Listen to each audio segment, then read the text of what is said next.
Look at how pretty that snake is. This is one of the most camouflaged pit vipers that we have out here. We're actually out here. Oh, don't bite the hook. And he bit the hook. Look at the venom. Oh, check that out. There's yellow venom dripping down. That is incredible.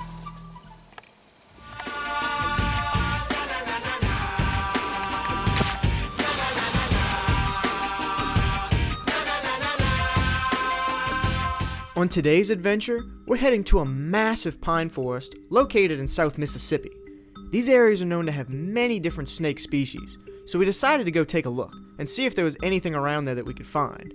Luckily, there's been a particular snake species that's been extremely active lately.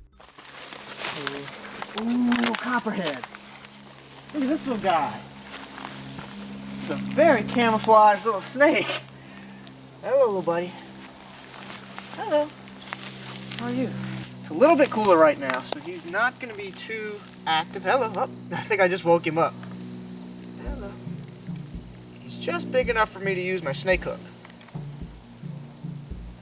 Have a look at that little guy. Look at this. Beautiful little copperhead. Beautiful southern copperhead. He's very relaxed. Very pretty snake. Now this would be a medium-sized copperhead. Super camouflage. I know it didn't look like it, but I feel like I'm passing these guys all the time. And they have a really, really cool pattern. Now, of course, this is a venomous snake, so I'm not going to be touching him too much. Got the little stick and the snake hook. And he's actually being perfectly behaved, probably because of the cooler weather. Now, these guys have been super active this springtime. In fact, I haven't seen as many copperheads as I've seen this year since probably about 2014. And yeah, I do keep track of that stuff. They do have these little natural cycles where you'll start seeing more of one snake. And this year, definitely a lot of copperheads out. Now, these snakes could probably get about 3 to 4 times this size. They're a very intelligent snake. I find that vipers are a little bit more of a thinking snake than your average snake. You know, they're very, very aware of what's going on around them. He's got those pits right out front, so he can sense 2 big heat sources right now. That's what he's feeling around him, and he knows it's not potential prey. He knows it's way too big, and he's like, this could be a threat to me. But since, you know, I didn't do any grabbing or, you know, any really uncomfortable motions for him when I picked him up, he's very, very relaxed still. And since I'm supporting his whole body with the snake hook and the stick, he's still very relaxed, which is perfect. You don't want these guys getting too nervous, otherwise you'll take off really quickly.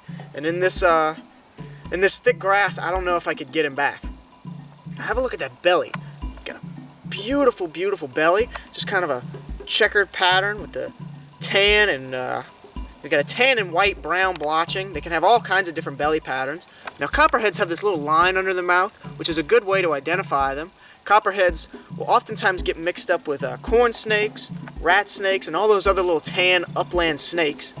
They're a very heavy-bodied snake, and sometimes handling the heavier-bodied snakes like this can be a bit more difficult, especially if they don't want to be by you. But he is so, so relaxed. He's making this so great.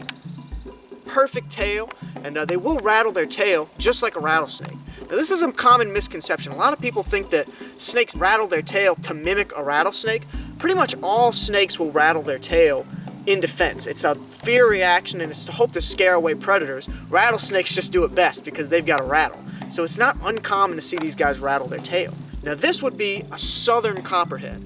Southern copperheads are probably the lightest color, and in my opinion, the prettiest. You'll also get the trans-pecos copperhead.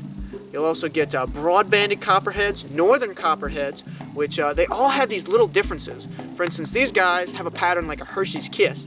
Broad-banded copperheads have these big broad bands, and the northern copperhead has little specks in between all of its patterns, which is something really cool and I'd like to show you guys one day. Gorgeous, perfectly behaved, I tell you. Sometimes these snakes are kind of wild and not too happy when you mess with them. Some of them are a little bit nervy too, but this one hasn't opened its mouth once. He's not rattling his tail, and he's perfectly relaxed. It just goes to show you how relaxed these snakes can be if they're not scared. Copperheads are indeed a pit viper. Oh! Did you see that? All right, I touched her with the stick, and she instantly bit my hook. That's why I'm not holding this snake. Now, these guys are the least venomous snake in the United States as far as our venomous snakes go. However, that doesn't mean that this snake can't kill a person. There are multiple recorded deaths from copperheads, and they can be potentially dangerous. And they do also cause a lot of amputations, which is where you lose a limb. That's why I'm not touching this snake right now. It's a little bit too risky. Up, sliding down the hook with me. This is one of the most camouflaged pit vipers that we have out here. We're actually out here. Oh, don't bite the hook. And he bit the hook. Look at the venom. Oh, check that out.